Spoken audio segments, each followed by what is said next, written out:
السلام علیکم ورحمۃ اللہ وبرکاتہ۔ الحمد للہ رب العالمین والصلاة والسلام علی سید الانبیاء والمرسلین، اما بعد فاعوذ باللہ من الشیطان الرجیم، بسم اللہ الرحمن الرحیم۔ کل نفس ذائقۃ الموت وانما توفون اجورکم یوم القیامہ فمن زحزح عن النار وادخل الجنة فقد فاز وما الحياة الدنيا إلا متاع الغرور۔ وقال الله تبارك وتعالى يا أيها الذين آمنوا قوا أنفسكم وأهليكم نارا وقودها الناس والحجارة۔ وقال الله تبارك وتعالى ولن ترضى عنك اليهود ولا النصارى حتى تتبع ملتهم۔ صدق الله العظيم۔ اللهم صل على محمد وعلى آل محمد وبارك وسلم۔ رب اشرح لي صدري ويسر لي امري واحلل عقدة من لساني يفقهوا قولي واجعل لي وزيرا من اهلي آمین یا رب العالمین۔ جمعے کی نشست کا ایک بڑا حاصل ہوتا ہے یاد دہانی، اور اللہ کے پیغمبر علیہ السلام کی خطبہ جمعہ کی کیفیت کئی مرتبہ ذکر کی گئی کہ کان یقرأ القرآن ویذکر الناس۔ اللہ کے نبی علیہ السلام قرآن کی آیات پڑھتے، اس کی تلاوت فرماتے اور لوگوں کو واعظ فرماتے، نصیحت فرماتے، یاد دہانی کراتے۔ اسی تناظر میں کوشش ہوتی ہے کہ حالات حاضرہ پر بھی تبصرہ ہو، ہمارے گھریلو معاملات کا بھی ذکر ہو، دنیا کے حالات کا بھی تذکرہ اور آخرت کے حوالے سے بھی یاد دہانی کرائی جائے۔ تو آج کے نشست میں انشاءاللہ تعالی ایک آیت کریمہ کی روشنی میں موت کا تذکرہ، کل قیامت کے دن اعمال کے نتائج کا سامنے آنا، اور دنیا اس کی حقیقت کیا ہے، یہ دھوکہ ہے، فریب ہے، ان باتوں کی یاد دہانی کرانا مقصود ہے۔ گزشتہ دنوں پاکستان میں غالباً سوشل میڈیا پر ایک ڈرامے کے حوالے سے بہت کچھ باتیں سامنے آئیں، اور اس پر بڑا تبصرہ بھی دینی طبقات سے بھی آیا اور معاشرے کے دیگر طبقات کی طرف سے بھی، کہ یہ اس نوعیت کے ڈرامے جو ہیں وہ ہماری اسلامی اقدار کے خلاف بھی ہیں اور یہ ہمارے خاندانی نظام کو تباہ کر دینے والے ہیں۔ میں نے اس ڈرامے پر کلام نہیں کرنا، لیکن جو ڈرامے بازی ہو رہی ہے اور اس کے نتیجے میں جو کچھ ہو رہا ہے، اس کو دین کی بہت سادہ سی بنیادی تعلیم کی روشنی میں دیکھنے کی توجہ دلانی ہے۔ اس پر ہم بات کریں گے انشاءاللہ۔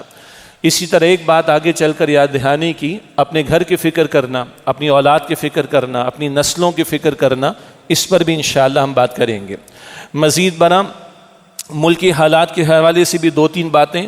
ہر تھوڑے عرصے میں ہمارے کوئی سیاستدان ہوتے ہیں پھلجھڑیاں چھوڑ دیتے ہیں اور کچھ اشتعال انگیز بیانات ان کی طرف سے آ جاتے ہیں۔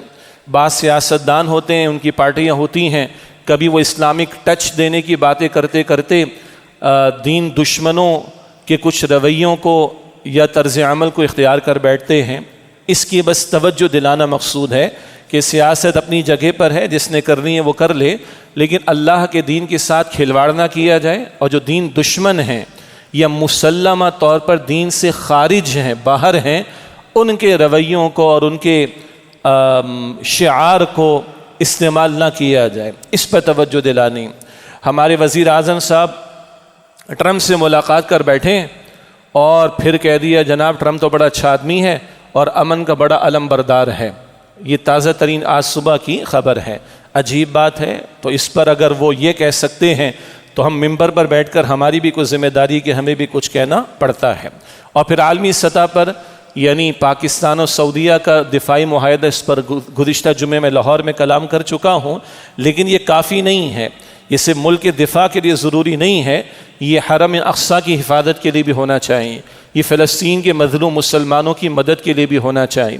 اور اگر گریٹر اسرائیل کے لیے نتنیاہو رک نہیں رہا، آگے بڑھا ہے، تو عربوں کو سمجھ آ جانی چاہیے کہ گریٹر اسرائیل کے بننے کا مطلب کیا ہے۔ حرمت اقصیٰ کی پامالی تو ہے، اس کی کوشش وہ کر رہے ہیں، اور مسلمانوں نے فلسطین پر ظلم و ستم کے پہاڑ توڑ رہے ہیں، مگر 72 گھنٹوں میں اگر 6 ملکوں پر اسرائیل حملہ کر لے تو عربوں کو سمجھ آنی چاہیے کہ گریٹر اسرائیل کا مطلب ہے کہ تمہاری ریاستیں بھی خطرے میں ہیں۔ تو اس اعتبار سے دو ملکوں کا نہیں، پوری مسلم امہ کا اتحاد ہونا چاہیے۔ اور بہرحال سمود فلوٹیلا کے نام سے صرف مسلمان نہیں بلکہ مسلمانوں سے زیادہ غیر مسلم ایک قافلہ لے کر کھلے سمندروں میں ہیں، اور ان کی طرف سے اب مدد کی اپیل کی جا رہی ہے، حفاظت دیے جانے کی اپیل کی جا رہی ہے، تو بہرحال اس حوالے سے بھی مسلمان حکمرانوں کو توجہ کرنی چاہیے۔ یہ باتیں جو آج کی نشست میں انشاءاللہ تعالی ہم مختصر سمجھیں گے۔ سب سے پہلے تذکیر، یاد دہانی، سورہ آل عمران آیت نمبر 185، بار بار اس کا حوالہ آتا ہے اور آنا چاہیے۔ اللہ کا کلام قیامت تک اس کی تلاوت ہوگی اور اس کو ہدایت کا کلام کہا گیا ہے، تو ہمیں ہدایت دینی چاہیے۔ سورہ آل عمران کی آیت نمبر 185، پہلے 4 الفاظ سب کو اردو میں سمجھ میں آتے ہیں، کل نفس ذائقۃ الموت۔ یہ 4 کے 4 الفاظ اس آیت کے پہلے الفاظ ہیں، ہم اردو میں استعمال کرتے ہیں، کل نفس ذائقۃ الموت، ہر نفس کو موت کا مزہ چکھنا ہے۔ آگے فرمایا کہ وَإِنَّمَا تُوَفَّوْنَ أُجُورَكُمْ يَوْمَ الْقِيَامَةِ، اور تمہیں تمہارے اعمال کا پورا بدلہ دیا جائے گا قیامت کے دن۔ آگے فرمایا کہ فَمَنْ زُحْزِحَ عَنِ النَّارِ، پس جو جہنم کی آگ سے بچایا گیا، وَأُدْخِلَ الْجَنَّةَ، اور جنت میں داخل کیا گیا، فَقَدْ فَازَ، یقیناً وہ کامیاب ہوا۔ وَمَا الْحَيَاةُ الدُّنْيَا إِلَّا مَتَاعُ الْغُرُورِ، اور دنیا کی زندگی دھوکے کے سامان کے سوا کچھ بھی نہیں ہے۔ یہ باتیں ہم نے کچھ عرصے پہلے بھی سمجھی تھی، مجھے یاد ہے، اور بار بار یاد دہانی ضروری، اس لیے کہ ہم موت کو بھول جاتے ہیں۔ موت اٹل حقیقت ہے، اللہ فرما رہے ہر نفس کو آنی۔ یہ جملہ 3 مرتبہ قرآن پاک میں، یہ بات 3 مرتبہ قرآن پاک میں آئی، کل نفس ذائقۃ الموت، ہر نفس کو موت کا مزہ چکھنا ہے۔ اللہ کو پہچاننے کے لیے دلائل کی ضرورت ہوتی ہے، اور اللہ نے قرآن کریم میں اللہ نے اپنے تعارف کے دلائل رکھے، اور اس کائنات میں ہمارے وجود میں اللہ نے نشانیاں رکھی ہیں اور ان پر غور و فکر کی دعوت دی ہے۔ اللہ کو پہچاننے کے لیے دلائل کی ضرورت ہے، موت کو پہچاننے کے لیے کوئی دلیل نہیں چاہیے، سامنے کی بات ہے۔ اب ہمارے سامنے لوگ جا رہے ہیں، کل ہم نے بھی جانا ہے، اور یہ وہ حقیقت ہے کہ مسلمان بھی مانتا ہے، کافر بھی مانتا ہے۔ ایتھیسٹ ہوگا، اللہ کا منکر ہوگا، اللہ کا انکار کرنے والا ہوگا، وہ موت کا انکار نہیں کر سکتا، اس لیے کہ موت سامنے کی حقیقت ہے۔ اللہ مجھے اور آپ کو یقین عطا فرما دے۔ خیال ہے کہ 60-70 کی عمر میں جا کر آتی ہے، ایسا نہیں ہے، ہمارے سامنے کی بات ہے۔ ہم بچوں کے جنازے بھی پڑھتے ہیں، قبرستان جاتے ہیں، بچوں کی قبریں بھی نظر آتی ہیں۔ مردوں کو ترغیب دلائی گئی ہے قبرستان جانے کی، دل نرم ہوتا ہے، جنازہ ادا کر کے جب موقع ہو، ویسے بھی تدفین کے لیے بندہ چلا جائے یا اس کے علاوہ بھی بندہ چلا جائے۔ ہم نے مخصوص کر لیا نصف شعبان، شعبان کی 15 تاریخ کو ہم نے مخصوص کر لیا عید کے دن، ایسا کوئی تصور نہیں ہے۔ ہاں، قبرستان جانا مردوں کو ترغیب دلائی گئی ہے تاکہ دل نرم ہو۔ اللہ ہمیں یقین عطا فرمائے۔ چھوٹے بچے بھی جاتے ہیں، جوان بھی جاتے ہیں، بوڑھے بھی جاتے ہیں، ہر ایک جاتا ہے، طے ہے۔ وہ کب وقت آئے گا اللہ نوز دی بیسٹ، اللہ تعالیٰ سب سے بہتر طور پر اس بات کو جاننے والا ہے، لیکن موت آنی ہے۔ میں اور آپ تیار ہیں؟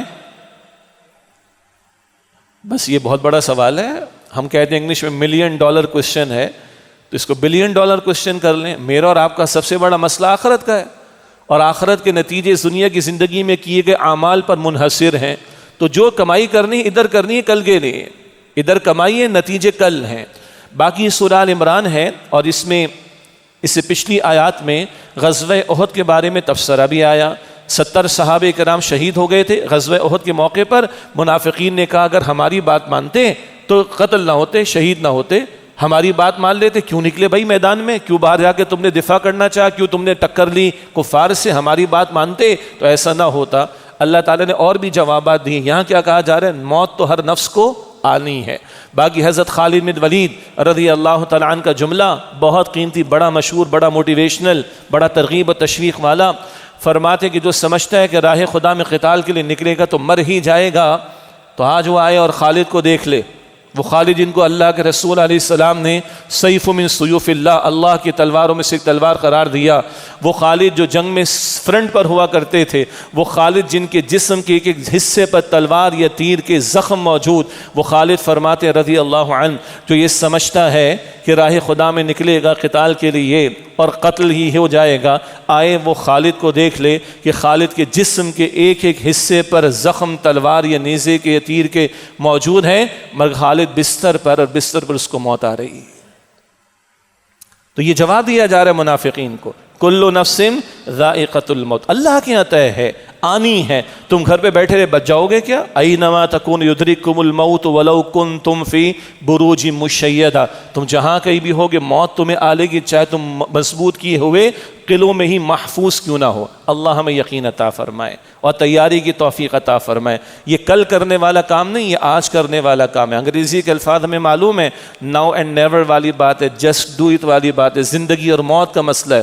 یہ ہماری زندگی اور موت کا مسئلہ ہے کہ اپنی موت کا یقین رکھیں اور اس کے آنے سے پہلے پہلے مہلت سے فائدہ اٹھا کر کل کی تیاری کر لیں. یہ اللہ فرما رہے ہیں نا. آپ بتائیے ہمارے کتنی ہیڈ لائن نیوز میں یہ بات آتی ہے کہ لوگوں تیاری کرو تو میں موت آنی آتی ہے؟ کبھی کسی ہیڈ لائن نیوز میں آپ نے کبھی دیکھی خبر موت کے لیے تیار ہو جاؤ؟ نہیں. ہمیں پھنسا رکھا ہے. کہیں اور میں ذکر کر رہا تھا، ایسی ایسی خبریں کہ شرم سے نگاہ جھک جائے. لیڈ دیکھیے نیوز کی، مین ہیڈ لائنز دیکھیے، مشرک اداکار اس کو بچھڑے ہوئے 25 سال ہو گئے. میرا اس سے کیا لینا دینا؟ مشرک اداکارہ اس کو بچھڑے ہوئے 10 سال ہو گئے. کافر اداکارہ اس کا ویٹ اتنا کم ہو گیا. کافر مشرک اداکار جناب اس کے گھر کے اندر ڈکیتی پڑ گئی. مطلب اور وہ بھی ہندوستان کا کافر مشرک. ہمارا کیا لینا دینا اس سے؟ اور یہ وہ خبریں جو اللہ تعالیٰ نے عطا فرمائی، یہ وہ حقیقتیں جو اللہ تعالیٰ نے بیان فرمائی، اور یہ ہماری نگاہوں کے سامنے کی بات ہے کہ موت آنی ہے. پہلی بات. دوسری بات اس آیت میں آئی وَإِنَّمَا تُوَفَّوْنَ أُجُورَكُمْ يَوْمَ الْقِيَامَةِ، اور تمہیں تمہارے اعمال کا پورا پورا بدلہ دیا جائے گا قیامت کے دن. سبحان اللہ. کتنے اللہ کے نیک بندے. انبیاء سے بڑھ کر کوئی نیک ہے؟ انبیاء شہید تک کر دیے گئے، ان کی محنتوں کے نتیجے بظاہر دنیا میں سامنے نہیں آئے، ان کی نیکیوں کے نتائج سامنے نہیں آئے. وہ تو شہید تک کر دیے گئے. انبیاء تو براہ راست اللہ کی نگرانی میں ہوتے تھے، لیکن نہیں، اجر محفوظ ہے. انبیاء کے بعد بات کر لیں، غیر انبیاء کی بات کر لیں، ہم مسلمانوں کی بات کر لیں. کتنے ہی لوگ نیک ہیں ماشاءاللہ، خیر میں آگے ہیں، حرام سے بچتے ہیں، فرائض و واجبات کو پورا کرتے ہیں، مگر لوگوں کے کوسنے بھی سنتے ہیں، کڑوی کسیلی باتیں بھی سنتے ہیں، کبھی گالیاں بھی سنتے ہیں، کبھی پتھر بھی کھاتے ہیں، نہ جانے کیا کچھ.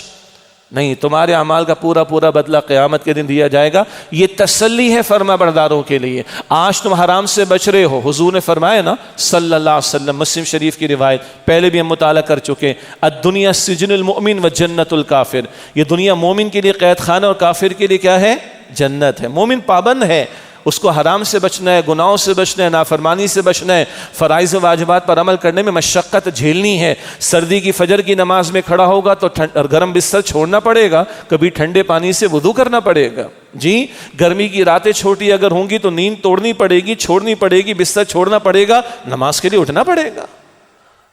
حلال پہ اکتفا کرے گا، ممکن ہے روکی سوکھی کھانی پڑ جائے لیکن اسی پہ اکتفا کرے گا. ان مشقتوں پر تمہارا اجر محفوظ ہے، تسلی رکھو. دنیا عارضی ہے، آخرت ہمیشہ کی ہے. اور دوسری طرف حرام خور، ظالم، جابر، لوگوں کو قتل کرنے والے، ڈاکے مارنے والے، چوری کرنے والے، لوٹنے والے، مال ہڑپ کرنے والے، حقوق کو پامال کرنے والے، ظلم کرنے والے، ستم کرنے والے، ان کو بھی سنایا جا رہا ہے تمہارے اعمال کا بھی پورا پورا بدلہ قیامت کے دن ملے گا. ہاں، دنیا میں فرعون غرق ہوا ہے، قوم عاد و سمود کو ہلاک کیا گیا ہے، یہ عارضی سزا ہے. اصل سزا کدھر ہے؟ آخرت میں تمہیں ملے گی. تو ایک طرف اس میں موٹیویشن ہے، انسپریشن ہے، ترغیب ہے، تشویق ہے. اللہ تسلی دے رہا ہے ایمان والوں کو، ڈٹے رہنا ایمان اور اس کے تقاضوں پر، اللہ کے ہاں تمہارا اجر محفوظ ہے. تو دوسری طرف انہی الفاظ میں ظالموں کے لیے، جابروں کے لیے، نافرمانوں کے لیے، سرکشوں کے لیے، باغیوں کے لیے، دین دشمنوں کے لیے، اسلام کے ماننے والوں پر ظلم کرنے والوں کے لیے، لوگوں کے حقوق پامال کرنے والوں کے لیے، ظلم و ستم کرنے والوں کے لیے اللہ کی طرف سے وارننگ بھی ہے. وَإِنَّمَا تُوَفَّوْنَ أُجُورَكُمْ يَوْمَ الْقِيَامَةِ، اور تمہیں تمہارے اعمال کا پورا پورا بدلہ دیا جائے گا قیامت کے دن. تیسرا جملہ اس آیت میں فَمَنْ زُحْزِحَ عَنِ النَّارِ وَأُدْخِلَ الْجَنَّةَ فَقَدْ فَازَ، بس جو جہنم کی آگ سے بچایا گیا اور جنت پہ داخل کیا گیا، یقیناً وہ کامیاب ہوا. یہ ہے اصل بات. کامیابی کس کے لیے؟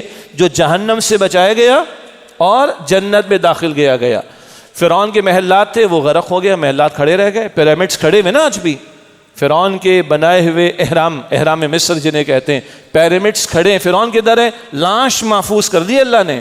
سورہ یونس کی آیت نمبر 92 میں فَالْيَوْمَ نُنَجِّيكَ بِبَدَنِكَ لِتَكُونَ لِمَنْ خَلْفَكَ آیا، آج کے دن تیری لاش کو محفوظ رکھیں گے بعد میں آنے والوں کی عبرت کے لیے.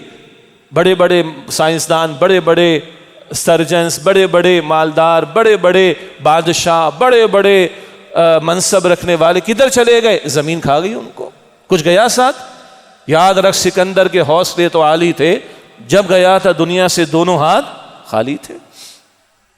جائے گا جب جہاں سے کچھ بھی نہ ساتھ ہوگا، 2 گز کفن کا کپڑا تیرا لباس ہوگا۔ 2 گز کفن کے لیے کتنے جتن کرتا ہے انسان، اور کفن میں جیب بھی نہیں ہوتی، اور آن لائن ٹرانزیکشن بھی پاسبل قبر میں جا کر نہیں ہوگی۔ یہ حقیقت ہے، یہ دنیا امتحان ہے، کسی کو زیادہ دیا تو امتحان، کسی کو کم دیا تو امتحان۔ سورہ انبیاء میں بھی الفاظ آئے جو اس آیت کے شروع میں تھے، سورہ انبیاء کی آیت نمبر 35 میں کل نفس ذائقۃ الموت ونبلوکم بالشر والخیر فتنہ والینا ترجعون، ہر نفس کو موت کا مزہ چکھنا ہے، اور ہم تمہارے امتحان لے رہے ہیں، تمہاری آزمائش کر رہے ہیں شر اور خیر کے ذریعے۔ یہ بدلتے حالات، کبھی خوشحالی ہے، کبھی تنگ دستی ہے، کبھی عروج ہے، کبھی زوال ہے، کبھی تخت ہے، کبھی تختہ ہے، کبھی آسانی ہے، کبھی مشکل ہے، کبھی فراوانی ہے دولت کی، کبھی تنگ دستی ہے۔ یہ سب ہے کیا؟ یہ امتحان ہے۔ وَإِلَيْنَا تُرْجَعُونَ، اور تمہیں لوٹ کر ہماری طرف آنا ہے۔ قبر میں جاتے ہوئے بادشاہ بھی خالی ہاتھ جاتا ہے، اور جھوپڑی والا بھی خالی ہاتھ۔ سادہ سی باتیں ہے نا، کوئی بڑا راکٹ سائنس تو نہیں ان باتوں کو سمجھنے میں، کوئی مشکل تو نہیں ان باتوں کو سمجھنے میں، مگر کیا کہیں، یہی باتیں سمجھ میں نہیں آ رہی۔ اسی دنیا کے چکر میں گول چکر بنے ہوئے ہم لوگ، اور گھن چکر بنے ہوئے، اسی میں گھومتے چلے جا رہے ہیں، اور at the end of the day الہاکم التکاثر حتی زرتم المقابر، یہ کثرت کی خواہشیں تمہیں غافل کر ڈالا یہاں تک کہ تم نے قبریں جاتے۔ اللہ ہمیں یقین عطا کر دے، ادھر کی کامیابی کامیابی نہیں، ادھر کی ناکامی ناکامی نہیں، ادھر کا عروج عروج نہیں، ادھر کا زوال زوال نہیں، اصل تو آخرت کا معاملہ، یہ تو امتحان ہے۔ امتحان سے گزارا اللہ نے تو سلیمان علیہ السلام کو بادشاہت بھی دے دی، وہ خود فرما رہے لیبلونی، میرا اللہ میرا امتحان لے رہا ہے، میں شکر کرتا ہوں یا ناشکری کرتا ہوں۔ اور اسی دنیا میں اللہ نے ایوب علیہ السلام کو 18 برس تک کم و بیش ایک بیماری سے گزارا، صبر کے امتحان سے گزارا۔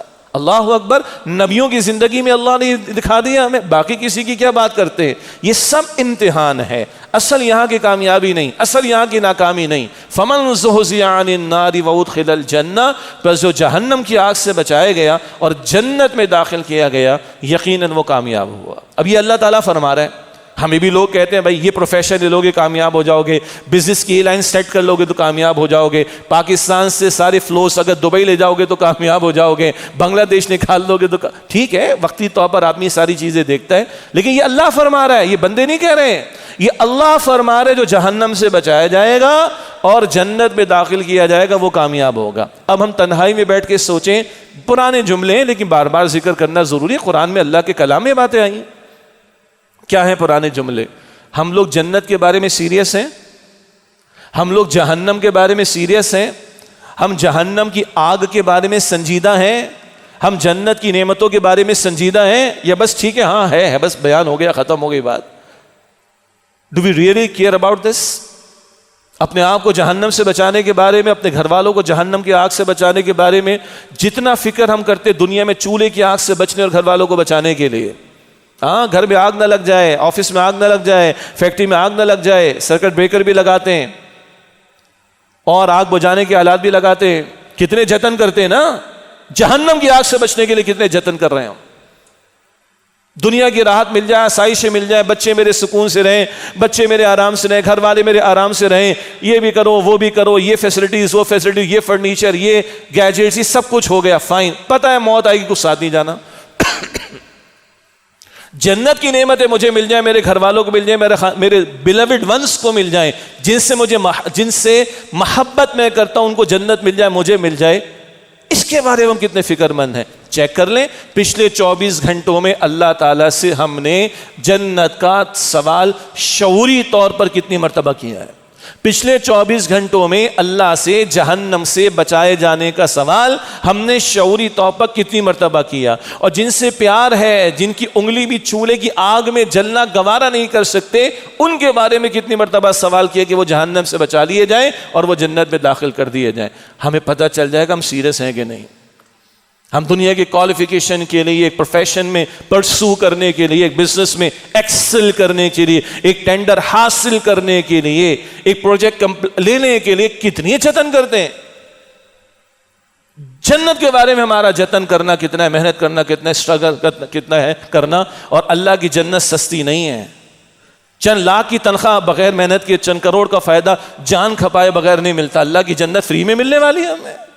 تنہائی میں غور کریں، یاد دہانی ہے.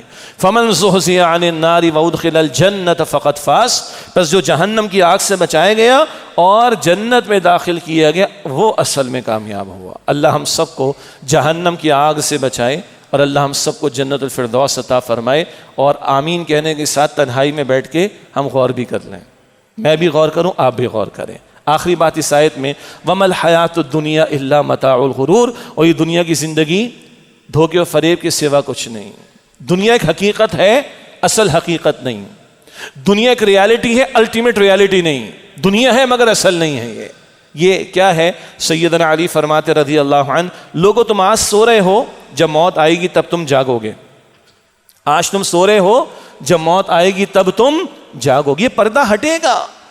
ہم میں سے جو شخص بھی 20 25 50 60 70 سال کی عمر پر ہے، اپنی پچھلی زندگی پہ نگاہ ڈالے، کتنی خوشیاں آئیں یاد بھی نہیں، کتنے غم آئے یاد بھی نہیں. دنیا میں کتنے عروج و زوال آئے یاد. دنیا نے ورلڈ وار 2 بھی دیکھ لی، 2 بھی دیکھ لی، کس کو یاد ہے؟ کبھی ذکر آ گیا تو آ گیا. اتنا بڑا حادثہ، اللہ اکبر کبیرہ. اسی طرح جب کھڑے ہوں گے نا آخرت میں سبحان اللہ، سورہ نازعات آخری پارے کی دوسری سورت، آخری الفاظ اس کے کأنہم یوم یرونہا لم یلبثوا الا عشیۃ او ضحاہا. جب قیامت کے دن کھڑے ہوں گے، دنیا کیا لگے گی؟ صبح کی چند گھڑیاں، دیٹس اٹ، بس. یہ شام کے چند لمحات، ختم، بس. سامان 100 برس کا پل کی خبر نے جس دنیا کو نہ جانے کیا کچھ سمجھا. دنیا میں دیکھ لو پچھلے 50 سال، ایک فلم چل جائے گی، نکل جائے گا سب کچھ نگاہوں کے سامنے سے. جب قیامت کے دن کھڑے ہوگے تو دنیا کیا لگے گی؟ پوری دنیا کی زندگی کیا لگے گی؟ چند لمحے صبح کے، چند لمحے شام کے. اور رہا دھوکہ، اللہ کے پیغمبر علیہ السلام اس دنیا کے مال و اسباب کے بارے میں فرماتے ہیں. حضور تشریف لے جا رہے، لرننگ، خوبصورت طریقہ تربیت حضور کا صلی اللہ علیہ وسلم، بالکل لائیو ایگزامپل سے. کچرے کا ڈھیر، بکری کا مردار بچہ پڑا ہوا، پیٹ اس کا پھولا ہوا، کان اس کے کٹے ہوئے. اللہ کے رسول علیہ السلام نے فرمایا میرے صحابہ کون خریدے گا تم میں سے 1 درہم میں، 2 درہم میں، چند درہم میں؟ کون خریدے گا تم میں سے؟ یا رسول اللہ ہم تو 1 درہم میں بھی نہ لیں، ہم میں سے کوئی نہ خریدے اس کو. پیٹ پھولا ہوا، کان کٹے ہوئے، مردار ہے، بکری کا یہ بچہ کچرے کے ڈھیر پر پڑا ہوا، بدبو مار رہا ہے، کسی کام کا نہیں. اللہ کے رسول نے فرمایا علیہ السلام اللہ کی قسم جتنے بکری کا مردار بچہ تمہاری نگاہوں میں کمتر اور حقیر اور ذلیل ہے، اللہ کی قسم یہ دنیا اور اس کا مال و اسباب اللہ کی نگاہوں میں اس سے زیادہ کمتر، حقیر اور ذلیل ہے. اس سے زیادہ. بس ایک حیثیت ہے دنیا کی، بس ایک. وہ کیا؟ جتنی مہلت مجھے اور آپ کو ادھر ملی ہے، یہ ہے اصل اس دنیا میں اہمیت. اس کو صحیح استعمال کر لیا کل کامیابی، اس کو برباد کر دیا کر ناکامی. ادروائز اس دنیا کی کوئی حیثیت. اللہ کے رسول نے فرمایا اللہ کی نگاہوں میں مچھر کے پر کے برابر بھی اس دنیا کے مال و اسباب کی حیثیت ہوتی. اس دنیا کے مال و اسباب کی حیثیت اللہ کی نگاہوں میں ایک مچھر کے پر کے برابر بھی ہوتی. اللہ کسی کافر کو پانی کے گھونٹ بھی نہ دیتا. دے رہا ہے کافروں کو خوب. اللہ ہے حیثیت نہیں، کوئی حیثیت نہیں سوائے ایک کے عمل سے زندگی بنتی ہے، جنت بھی جہنم بھی. یہ خاکی اپنی فطرت میں نہ نوری ہے نہ ناری ہے. عمل کا جو موقع یہ اہم ہے. بس اس دنیا کا مال اسباب اس کی کوئی حیثیت اللہ کے نگاہوں میں نہیں. یہ آیت ہے سورہ آل عمران آیت نمبر 185 وَمَا الْحَيَاةُ الدُّنْيَا إِلَّا مَتَاعُ الْغُرُورِ. اور یہ دنیا کی زندگی دھوکے اور فریب کے سوا کچھ بھی نہیں ہے. دوسری بات، میں نے ابتدا میں کچھ باتیں عرض کی تھی کہ کن کن امور پہ کلام کرنا ہے. گزشتہ دنوں ایک ڈرامے کے بارے میں رائٹ اپ بھی آئے، اخبارات میں خبریں بھی آئیں، اور کچھ دینی طبقات کی طرف سے بھی اس کی مخالفت کی گئی، اور عام لوگوں کی طرف سے بھی کہ جناب یہ فلاں ڈرامہ بنا، ترکیہ میں بنا، اور اس کی پروموشن کی جا رہی ہے سوشل میڈیا پر، اور یہ تو سارا ڈیٹنگ کا کانسیپٹ ہے، یہ نکاح کے بندھن کے بغیر یہ زنا کے راستوں کو کھولنے والی بات ہے. اس کو کنڈیم کرنا چاہیے، بالکل کنڈیم کرنا چاہیے. ہم نے کر دیا بھائی. یہ اسلامی اقدار کے خلاف ہے، بالکل اسلامی اقدار کے خلاف ہے، کنڈیم کر دیا ہم نے، مذمت کر دی. باقی ڈرامے اسلامی اقدار کے مطابق ہیں جی؟ باقی فلمیں، ڈرامے، ناچ گانے اسلامی اقدار کے مطابق ہیں؟ میں یہ نہیں کہہ رہا کہ اس طرح کی حرکتوں کی مذمت نہ کی جائے، نہیں، کچھ جملے آگے یہ اسلامی اقدار کی خلاف ورزی ہو رہی، تو اب تک کیا اسلامی اقدار کی پاسداری ہو رہی تھی؟ Where is PEMRA? Pakistan electronic media regulatory authority, بقول ہمارے محترم مفتی منیب الرحمان صاحب کے میں نے پہلے بھی ذکر کیا ہے کہ وہ کہتے ہیں دس از پاکستان الیکٹرانک میڈیا ربش اتھارٹی۔ وائی ربش؟ ان کے پروٹوکولز یا کوڈ آف کنڈکٹ میں لکھا ہوا ہے کہ ہمارے میڈیا پر کوئی بات نظریہ پاکستان کے خلاف نہیں دکھائی جائے گی۔ اللہ اکبر کبیرہ۔ نظریہ پاکستان کیا ہے؟ پاکستان کا مطلب کیا؟ لا الہ الا اللہ، اسلام۔ تو آپ کہہ رہے ہیں پیمرا کہتا ہے کہ کوئی کانٹینٹ اسلامی نظریے کے خلاف، نظریہ پاکستان کے خلاف نہیں دکھایا جائے گا۔ او بھائی، آج کیا خبریں بھی ہم ٹاک شوز، ایڈورٹائزمنٹ، کیا باتیں کر رہے ہو، فلمیں، ڈرامے، ناچ گانوں کی۔ بس اتنی بات توجہ دلانی تھی۔ جس دین کے احکام ہم پڑھتے ہیں، بار بار توجہ آتی ہے، پردے کے احکامات ہیں، محرم نامحرم کی تمیز کا ذکر ہے، مرد اور عورت کے لیے لباس کے احکامات ہے، ستر کا حکم ہے، حجاب کا حکم ہے۔ محرم مرد کے سامنے عورت آئے تو لباس کی کیفیت کیا ہوگی؟ سورہ نور آیت 31 میں تفصیل ہے، آیت 31 میں۔ نامحرم مرد کے سامنے عورت آئے تو تفصیل کیا ہوگی؟ سورہ آداب آیت نمبر 53 59 میں تفصیل ہے۔ ہمارے ہاں قرآن اکیڈمی، یہ کراچی ہے، جامع القرآن، مسجد جامع القرآن قرآن اکیڈمی کراچی، انجم الخدام القرآن سندھ کے تحت کتاب شائع ہوتی ہے چہرے کا پردہ۔ ہم قائل ہیں، دلائل کے ساتھ قائل ہیں، البتہ اس کتاب میں صرف چہرے کے پردے کا ذکر نہیں، پردہ کیا ہے، شریعت کے احکامات کیا ہیں، قرآن کی آیات کیا ہیں، احادیث مبارکہ کیا ہیں، امت کے اسلاف نے کیا سمجھا، مفسرین نے کیا سمجھا، پردے کے بارے میں اعتراضات کے جوابات کیا ہیں، ہماری ہسٹری کیا رہی ہے، ہمارے اسلاف کا طرز عمل کیا رہا۔ ایک کالج کی طالبہ کی تقریر بھی چھاپ دی گئی جس کا عنوان تھا کیا پردہ ترقی میں رکاوٹ ہے، اور اس نے پرائز ون بھی کیا تھا۔ سب اس میں ہے، وہ دستیاب ہے، چہرے کا پردہ، تفصیل وہاں پر دیکھیے۔ اسی میں ڈاکٹر اسرار صاحب رحمۃ اللہ علیہ، بانی تنظیم اسلامی، ان کے خطاب کا حاصل بھی ہے کہ شرعی پردہ قرآن اور حدیث کی روشنی میں۔ تو جس دین نے پردے کے احکامات دیے، محرم اور نامحرم کی تمیز سکھائی، محرم کے سامنے عورت کا طرز عمل لباس کا کیا ہوگا، نامحرم کے سامنے کیا ہوگا، گفتگو کا انداز کیا ہوگا،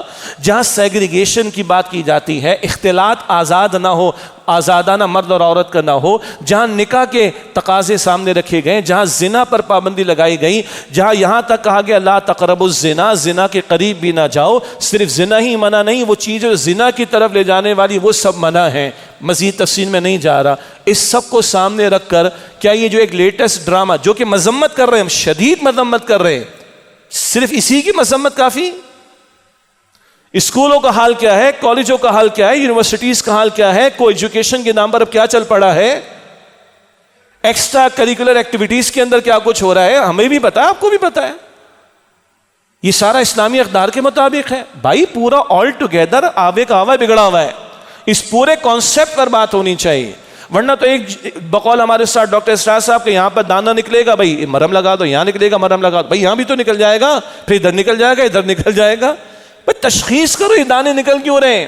تو شریعت نے جو احکام عطا کیے، دین اسلام نے جو معاشرت کی رہنمائی عطا کی، اس پورے کانسیپٹ پر بات ہونی چاہیے، ورنہ یہ ڈرامے بازی تو بڑھ رہی ہے۔ یہ ارطغرل الغازی کا ہم نے ڈرامہ بنا دیا ترکیہ نے، جناب بڑے ہمارے جذبات، بعض حضرات جو دینی ہیں، دینی لوگ ہیں، جناب گھوڑے پہ سوار ہو کر اور تلوار اٹھا کر انہوں نے بھی قوم کو میسج دیا، بھی بڑا اچھا میسج اس میں آیا۔ ایک دینی طبقہ ہے، جناب حضور کا نام بڑے اچھے انداز سے وہاں پر پیش کیا گیا صلی اللہ علیہ وسلم، سبحان اللہ، کتنے پرفارم کرنے والے کافر ہیں اس میں، اور اس میں بھی اسلامی اقدار کا ستیہ ناش ہوا ہے، عشق و محبت کی داستانیں نہیں دکھائی گئی اس میں، کس کو رائٹ اپس نہیں پتہ ہیں۔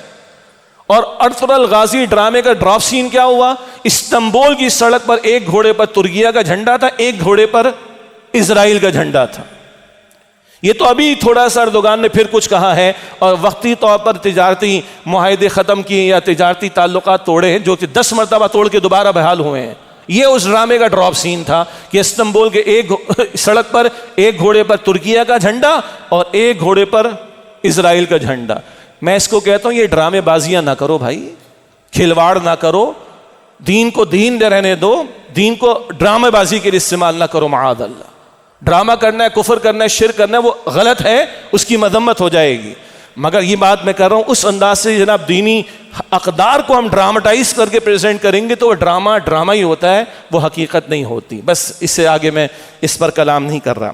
اگلی بات میں نے اشارتاً کہی تھی شروع میں ایک بات کہ اپنے گھر والوں کی فکر کریں. ایک اور آیت کریمہ بار بار ہم ذکر کرتے ہیں، سورہ تحریم کی آیت نمبر 6 ہے، یا ایھا الذین آمنوا قوا انفسکم واہلیکم نارا، اے ایمان والو اپنے آپ کو اور اپنے گھر والوں کو جہنم کی آگ سے بچاؤ. مشہور آیت ہے، بار بار کلام ہوتا ہے، صرف توجہ کی اس بات کی. کراچی میں بھی عرض کرتا ہوں، پورے پاکستان جانا ہوتا ہے، فجر کی نماز ہوتی ہے، 4 وقت کے نمازی 5ویں نماز میں غائب ہوتے ہیں، ٹھیک، اور جو 5ویں میں آ بھی جاتے ہیں وہ آتے ہیں، ان کے بچے نہیں آتے، جوان بیٹے نہیں آ رہے.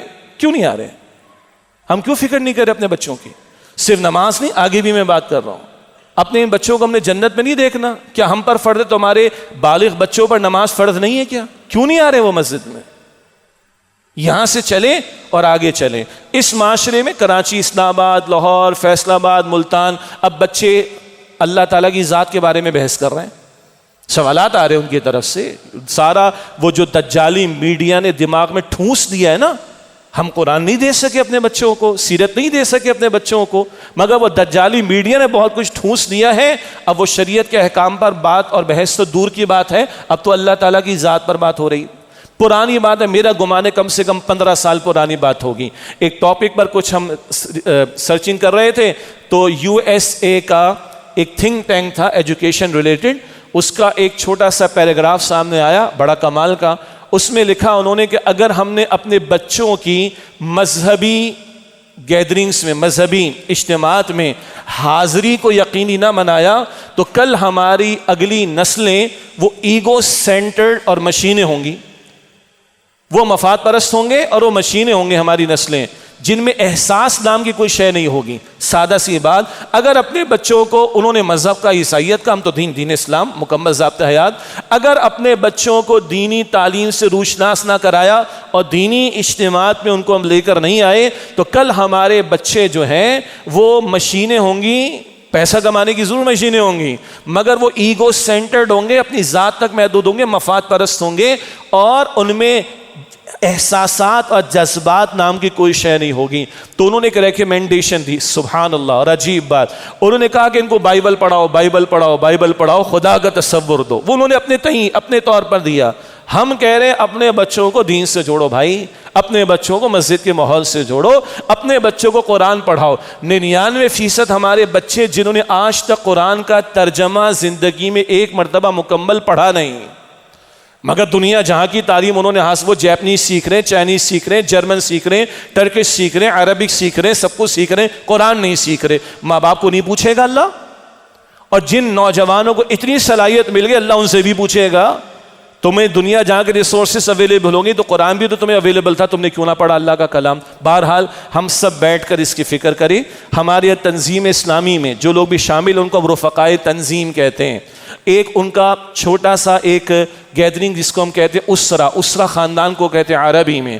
ایک تو کم از کم ہفتے وار وہ بیٹھتے ہیں، قرآن کا مختصر بیان، حدیث کا مختصر بیان اور دیگر چیزیں بھی. اور ایک مرتبہ وہ بیٹھتے ہیں جس میں درس قرآن ہوتا ہے. یہ تو ہوا مردوں کے لیے، باہر نکل کر مسجد میں کریں گے، کسی ہمارے قرآن سینٹر میں، تنظیم کے مرکز میں کریں گے. ایک ہم کہتے ہیں گھر والوں کو بٹھاؤ، اس کو ہم کہتے ہیں گھریلو اسرہ. گھر والوں کو بٹھاؤ، شوہر بیٹھے، بیوی بیٹھے، ماں باپ بیٹھے، بچے بیٹھے، بہن بھائی سب بیٹھے، اور ان کے ساتھ چھوٹے بچے ان کے مطابق کانٹینٹ ہم نے ریکمینڈ کر رکھا ہے، بڑے ہیں تو ان کے لیے بہت کچھ اویلیبل ہے. کوشش کریں ہفتے وار ایک میٹنگ ہو جائے اس طرح کی، انفارمل انداز میں ہوگی، اتوار کے دن کر لیں جب چھٹی ہو، روزانہ رات کو 5 منٹ کر لیں، یہ بھی اچھی بات ہو سکتی. اور باقاعدہ اس کا ہمارے ہاں ایک نظام ہے، اس کا باقاعدہ ایک سلیبس ہے.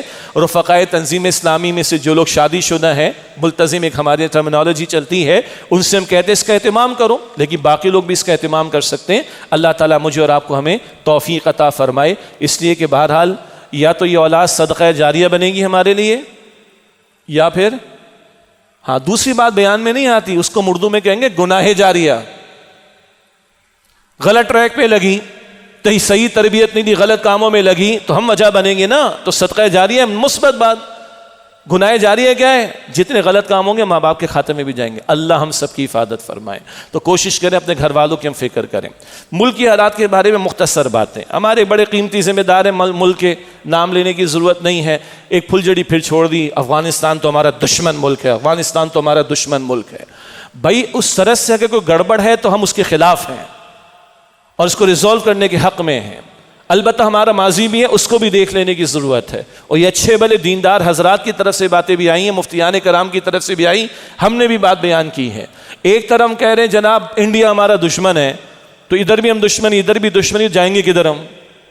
دوسری طرف ہم نے بات چلائی اتحاد امت کی، تو پاکستان کے برابر میں افغانستان کے ساتھ بالکل ملا ہوا ہمارا ایران بھی، ہم نے اس کے بارے میں بات کی. بھائی وہ مستقبل کا جو خراسان جہاں سے فوجیں چلیں گی جنابی مہدی کی نصرت کی، وہ یہی علاقہ ہے.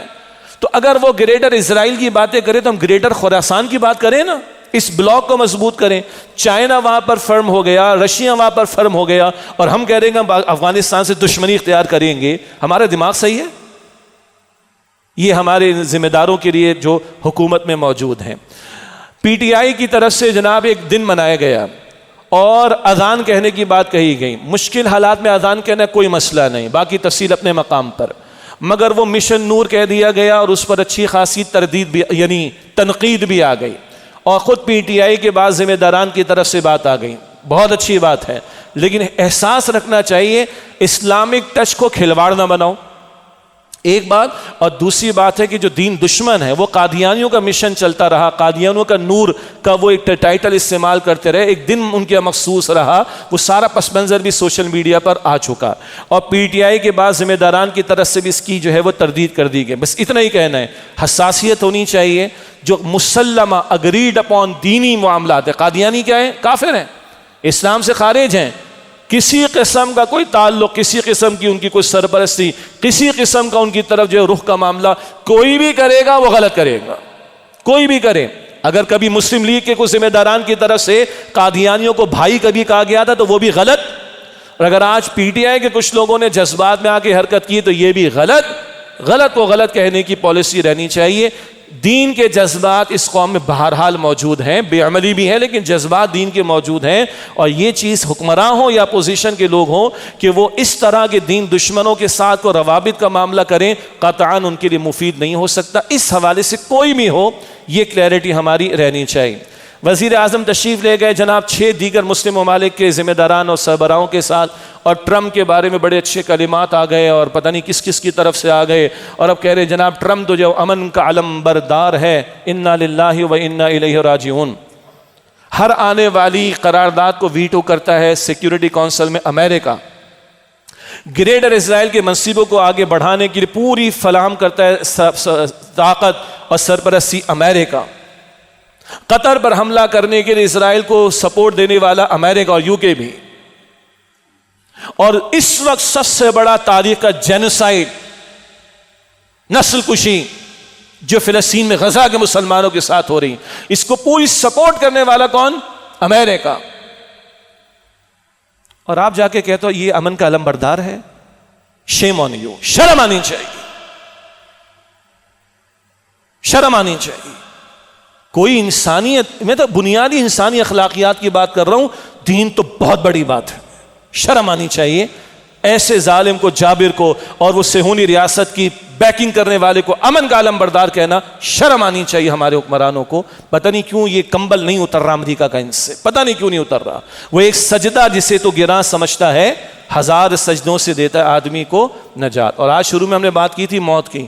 موت آ جائے گی، کسی کی کرسی نہیں جائے گی، کسی کی وزارت نہیں جائے گی، کسی کی بادشاہت نہیں جائے گی، کسی کے محلات نہیں جائیں گے. اللہ کے بندو توجہ کرو. آخری باتیں عالمی سطح کے حوالے سے، کئی غیر مسلم ممالک نے فلسطین کی ریاست کو تسلیم کر لی. ہم بڑے خوش ہو رہے ہیں، ہم بڑے خوش ہو رہے جناب. فرانس یہ کہہ رہے، اسپین یہ کہہ رہے، فلاں یہ کہہ رہے، فلاں یہ کہہ رہے. او سبحان اللہ، کون سی فلسطینی ریاست؟ وہ تو آلریڈی موجود ہے محمود عباس کی چھوٹی سی. اور کیا فلسطینی ریاست؟ اس کی کوئی پولیس نہیں ہوگی، کوئی فوج نہیں ہوگی، کوئی فیصلے وہ خود نہیں کرے گی. وہ ریاست کون کرے گا؟ اسرائیل کرے گا. یہ کون سی ریاست کی بات کر رہا ہوں؟ اور ہم 2 اور 2 4 بالکل کلیئر کہہ دیں، قائد اعظم کی پالیسی فلسطین پر قبضہ غاصبانہ ہے اسرائیل کا. پاکستان کی پالیسی ایک ریاست OIC کا چارٹر ارلی 70s کی بات کر رہا ہوں، ایک ریاست، دیٹس اٹ. یروشلم ہمارا، مسجد اقصی ہماری، بیت المقدس ہمارا، فلسطین ہمارا، غاصبانہ قبضہ اسرائیل کا. کس بات کی دو ریاست کی بات کر رہے ہو؟ کوئی کہے گا آپ لوگ جذباتی ہو رہے ہیں، سب مل کے مان لیں گے تو سب مل کے شرک کو حلال قرار دے دیں، ظلم کو حلال قرار دے دیں، مان لیں، کرتے رہیں شرک، کرتے رہیں ظلم، مانتے رہیں ظالم کو. ہم کہیں گے یہ ظلم ہے، اسرائیل کا قبضہ ہی ظالمانہ ہے، قطعاً اس کو ایکسیپٹ نہیں کیا جا سکتا. اور دو ریاستی حل کو تسلیم کرنے کا مطلب اسرائیل کے غاصبانہ قبضے کو تسلیم کرنا ہے. یہ کرو گے تو کشمیر پر کس منہ سے کل بات کرو گے جس پر غاصبانہ قبضہ کس نے کر رکھا ہے؟ ہندوستان نے. ایک ریاست کی بات ہونی چاہیے. اور ایک بات اشارتاً آ گئی، گریٹر اسرائیل میں بڑھ رہا ہے آگے اسرائیل. تو میں نے پچھلے جمعے بھی بات کی لاہور میں، یہاں بھی کر رہا ہوں کہ پاکستان اور سعودیہ کا معاہدہ کافی نہیں. بہت دائیں بائیں کی باتیں آ رہی، ہم اصولی بات کر رہے ہیں. دائیں بائیں سے مراد پازیٹیو نیگیٹو دونوں باتیں. ہم تو پوری امت کے اتحاد کی بات کر رہے ہیں، ہم تو پوری امت کے مسلم ممالک کو جوڑنے کی بات کر رہے ہیں. اور صرف حرمین شریفین وہ ہماری جان ہے بھائی، مگر حرم اقصی کی بھی حفاظت کی بات کر رہے ہیں. حرم اقصی کی حفاظت کے لیے بھی اتحاد ہونا چاہیے.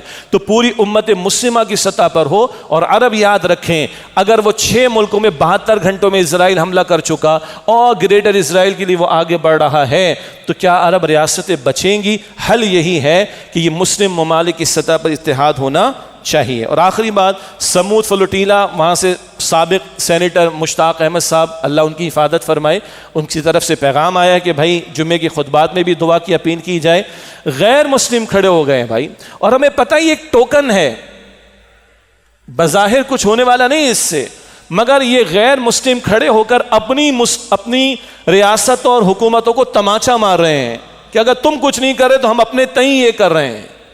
تو یہ مسلم حکمرانوں کو بھی تماچا ہے، جن کے پاس صلاحیت ہے، مال ہے، دولت ہے، فوج ہے، ریسورسز ہیں، ہتھیار موجود ہیں، کہ وہ اگر نہتے جا رہے ہیں اپنی جان کا رسک لے کے تو حکمراں کیوں نہیں کھڑے ہوتے. تو یہ ایک ٹوکن، ایک اظہار ہے ان کی طرف سے. لیکن بہرحال اللہ ان کی حفاظت کرے، ہماری دعا ہے. اور اٹلی نے جناب اپنا ایک جہاز بھیج دیا ان کی حفاظت کے لیے. آج اسپین کا ذکر بھی آ گیا.